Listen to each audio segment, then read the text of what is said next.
Seigneur Jésus-Christ de Nazareth, Dieu Tout-Puissant, je te rends grâce et je te magnifie, toi qui me donnes l'opportunité de parler en ton nom et de partager avec ton peuple la prunelle de tes yeux, tes merveilleuses révélations.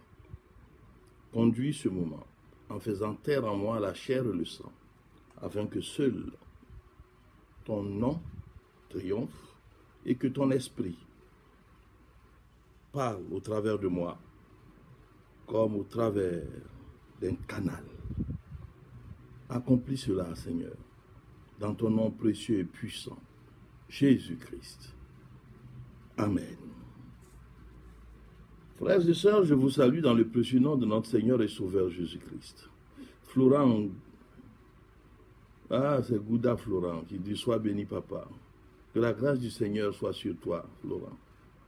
Voici donc que nous nous retrouvons pour parler d'une révélation importante que je souhaiterais partager avec vous, particulièrement, bien sûr, avec ceux qui me suivent sur Facebook, mais d'une manière plus générale, avec le corps du Christ. Et tout de suite, j'aimerais vous dire qu'il s'agit d'une question de temps. Le temps. Yapi Mpoué dit « Bonsoir, homme de Dieu. Que la grâce du Seigneur soit sur mon frère Yapi Mpoué. Vraiment, que sa bonté Dieu recouvre. » Le temps va donc nous intéresser. Et nous avons une date butoir qui arrive dans la vie de notre nation. Mabé Alain Nakou, sois puissant, béni. Je vois, sois puissant, je pense que c'est puissamment béni, homme de Dieu. Oui, que la grâce du Seigneur soit sur toi. Bonsoir, papa, de toute la famille Traoré. C'est Itzhak Traoré qui m'apporte le salut de toute sa famille depuis la France. Que la bonté du Seigneur inonde ta maison, bien-aimé. Le temps donc, dont je vais vous parler maintenant, c'est une date butoir, une date que certains peuvent voir comme un mur, que d'autres peuvent considérer comme, j'allais dire, une chape de plomb, ou beaucoup d'autres choses de ce genre. Partagez. Vous m'avez salué, c'est bien, je vous ai répondu, mais partagez. Partagez, s'il vous plaît. Cette date, c'est le 14 décembre. Le 14 décembre marque la fin du 9e mois biblique et introduit le 10e mois biblique. Laissons de côté le 10e mois, mais examinons le 9e. Si on vous dit 9 mois, un cycle de 9 mois, eh bien, vous penserez tout de suite à une grossesse pour un homme, pour une femme, je vais dire, on ne pense plus homme au sens général, bien sûr, n'est-ce pas? Les animaux, par exemple, cela varie. Mais pour le genre humain, particulièrement pour la femme qui porte les grossesses, c'est une affaire de 9 mois. Et ce 14 décembre, qui marque la fin du 9e mois biblique, dans le règne spirituel, était considéré comme le temps pour l'accouchement d'une nouvelle nation. Ainsi donc, si aujourd'hui vous voulez bien considérer, vous voulez bien vous rappeler que nous sommes le 2 décembre, dans le règne spirituel, dans 12 jours, la nouvelle nation devrait naître. C'est très important. C'est aussi une date qui, puisque c'est celle de la nouvelle, j'allais dire, de la nouvelle lune, c'est la période, le mois est marqué par les apparitions de la lune dans la Bible. Vous le savez, Dieu ne regarde pas notre calendrier grégorien. Il dit que pour lui, un mois commence par une nouvelle lune. Et bien, la nouvelle lune sera bien le 14 décembre. C'est aussi là que ceux qui connaissent l'impact des temps placent des événements qui leur sont chers, car les nouvelles lunes sont appelées à croître. Et quand un événement est associé à une nouvelle lune, cet événement aussi est destiné à croître, à se développer, à s'élever, à grandir quand la lune grandit et atteindre son apogée dans la pleine lune. Nous travaillons depuis des décennies pour la naissance de la nouvelle Côte d'Ivoire. Un déclic a été donné il y a 9 mois et l'événement attendu devrait se produire le 14 décembre, au 9e mois biblique. Mais ce n'est pas du goût de tout le monde. Certains déjà s'agitent à gauche et à droite pour pouvoir trouver les moyens d'empêcher cette naissance de la nouvelle Côte d'Ivoire. Et en même temps, ils travaillent sur cette date pour qu'elle puisse leur servir de moyen pour rebondir comme un tremplin. C'est un enjeu spirituel très très important. C'est un enjeu spirituel capital. Notez bien le 14 décembre. Et sachez que ce n'est pas une date vaine, une date inutile. Et c'est une date très convoitée dans le règne spirituel, car la nation élue doit effectivement naître en ce moment-là. Mais si cette naissance est contrariée, si elle est combattue, si elle est attaquée, si on essaie d'étouffer l'enfant à naître, cela va donner lieu à une césarienne. Si l'enfant ne naît pas comme cela se fait naturellement, ou même mieux, sans douleur, car cela arrive aussi, n'est-ce pas? Et la Bible même, dans Isaïe 66, vers les versets 7 et 8, parle de ce cas. Avant même que les douleurs commencent, avant que la nation en question, la mère, soit en travail, eh bien, elle a mis au monde son fils. Avant que ces douleurs ne commencent. Voilà un accouchement sans douleur. Mais quand il y a autant de contrariétés, qu'il y a toute une puissance adverse en face, cela entraîne une césarienne. Et je peux vous dire que la césarienne, prise dans son sens total au niveau d'une nation, c'est la guerre. C'est une terrible déchirure due à la guerre. Le 14 décembre peut être le point de départ d'un événement perturbant si les forces en présence doivent s'affronter. Alors que s'il n'y a pas d'affrontement, s'il n'y a pas d'opposition spirituelle, s'il n'y a pas, j'allais dire, de déploiement de forces adverses, d'animosité spirituelle, les choses se feront parfaitement, comme une lettre passe à la poste. Mais s'il y a des contrariétés, cela déclenchera un affrontement. Et c'est la guerre.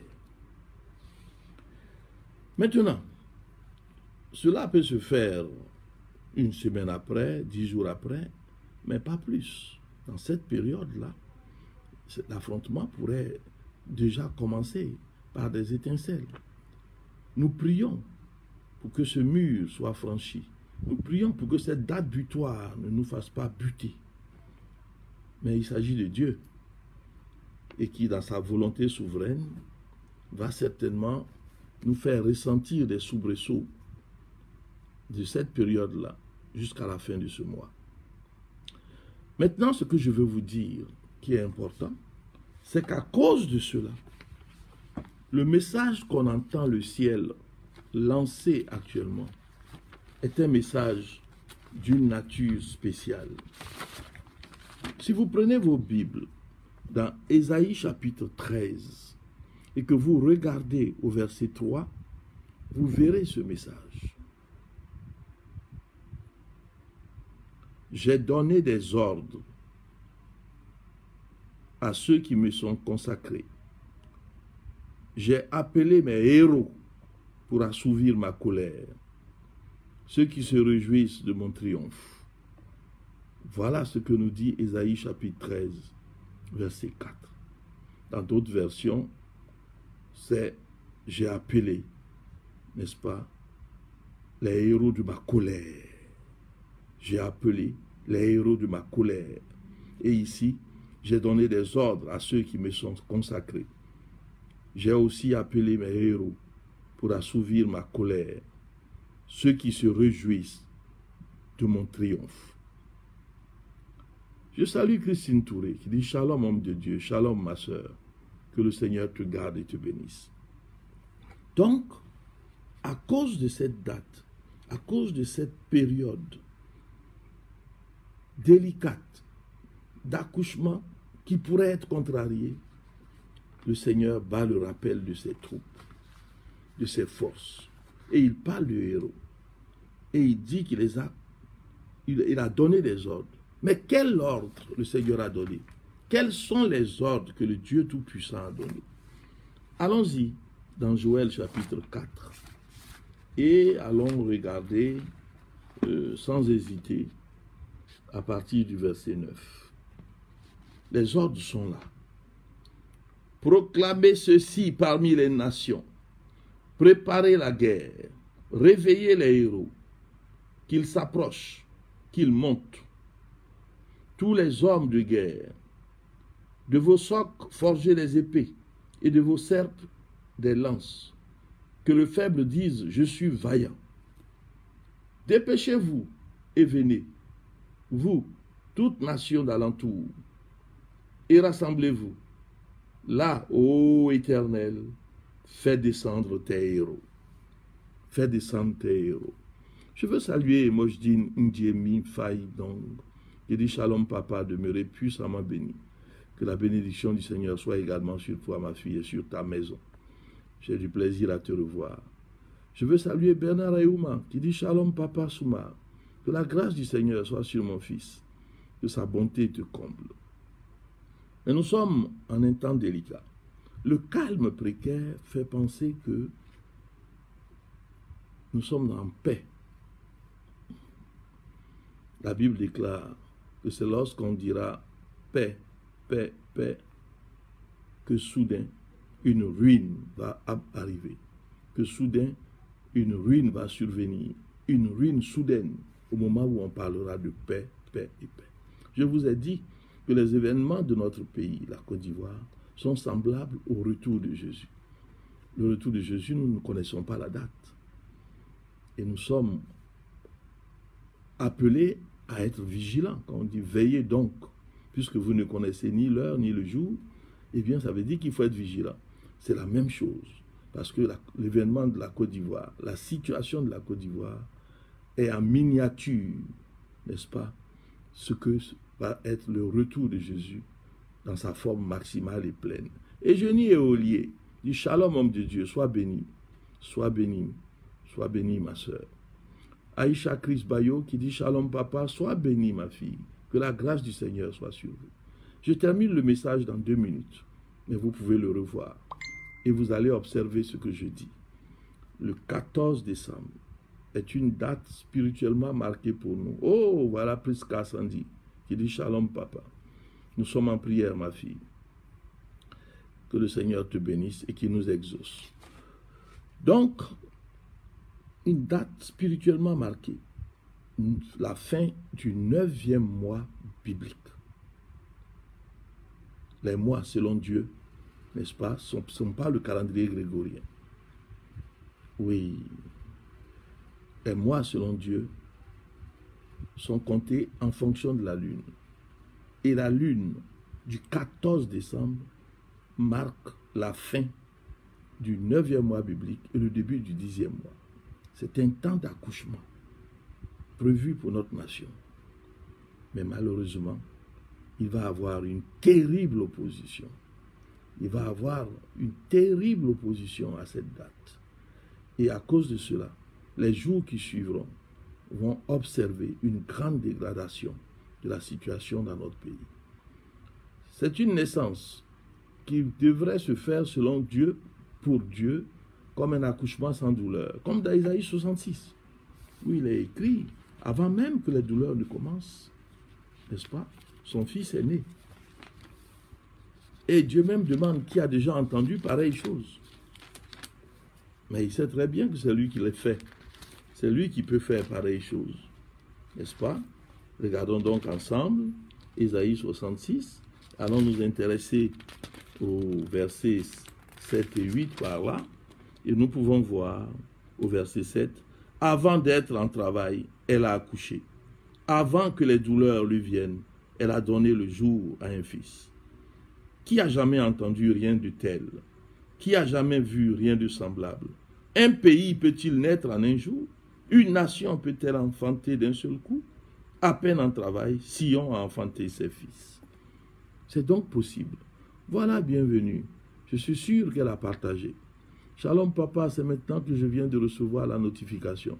Ce n'est pas grave ma fille. Partage, tu auras le temps d'écouter après. Que le Seigneur te bénisse. Gracieuse servante de Dieu.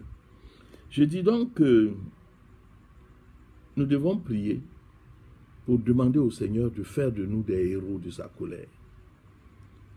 Dans mon dernier poste, je vous ai dit que tous sont disqualifiés. Je sais que certains ne sont pas contents. Ils ont des amis, des intérêts dans un camp ou dans l'autre, mais je ne peux pas dire autre chose que ce que j'ai entendu. Donc tu n'es pas trop en retard, seulement c'est un message de 20 minutes. Donc comme je vais finir dans quelques minutes, tu auras l'impression que tu es arrivé trop tard, alors qu'en réalité, bienvenue, tu n'auras perdu que 15 minutes, c'est tout. Habituellement, quand je fais des messages d'une heure, 15 minutes, ce n'est rien. Mais là, j'ai fini. C'est juste ce que le Seigneur veut que je dise, que tu m'entends en train d'évoquer là. Alors, il faut passer au héros. Qu'est-ce que c'est qu'un héros? Regardez, dans l'armée de Dieu, il y a les hommes de guerre. Et puis en dessous, n'est-ce pas, au-dessus, il y a ce qu'on peut appeler les vaillants hommes, comme ceux de David. Et puis au-dessus des vaillants hommes, il y a les héros. Et il y a même les vaillants héros comme Gédéon, comme Dieu l'a appelé. Mais les héros, déjà, c'est une catégorie très haute.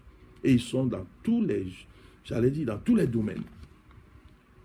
Je dis que nous devons prier ces temps-ci. Premièrement, pour que le Seigneur nous donne le don du héros, ou qu'il réveille en nous le héros qui dort, comme il le demande lui-même dans Joël, chapitre 4 que nous venons de lire. Vous avez entendu Joël chapitre 4. Proclamez ceci parmi les nations. Préparez la guerre. Réveillez les héros. Car le Seigneur va les utiliser. Et je peux vous dire ceci. N'est-ce pas? Je peux vous dire ceci. Ce n'est pas forcément des gens qui ont une grande réputation, qui sont réputés pour être de grands hommes de Dieu. Est-ce que vous savez que Gédéon ne savait même pas qu'il était un héros? Et quand Dieu l'a appelé en disant vaillant héros, il a pensé que c'était une mauvaise plaisanterie. Est-ce que vous savez que la femme de ce Kénien, n'est-ce pas, qui s'appelle Yaël, quand elle s'est levée ce matin-là, elle ne savait pas, n'est-ce pas, qu'elle allait devenir une héroïne. Je ne parle pas de Kenya, je dis Kénien. Dans la Bible, c'est une tribu, celle du beau-père de Moïse, n'est-ce pas? Et certains sont venus en Israël, se sont installés là, et avaient une bonne alliance avec un général qui s'appelle Sisera. Sisera maltraitait Israël avec ses 900 chars de fer. La prophétesse Déborah, qui était juge, a demandé à Barak de faire le nécessaire pour en finir avec Sisera. Mais Barak avait peur de cet homme puissant qui dirigeait une grande armée avec 900 chars de fer et qui avait toujours maltraité Israël. Il a dit, j'irai si toi, Déborah, tu vas aussi. Et Déborah a dit, voilà, comme ça, la gloire va revenir à une femme. Quand on lit, on pense qu'elle pensait à elle.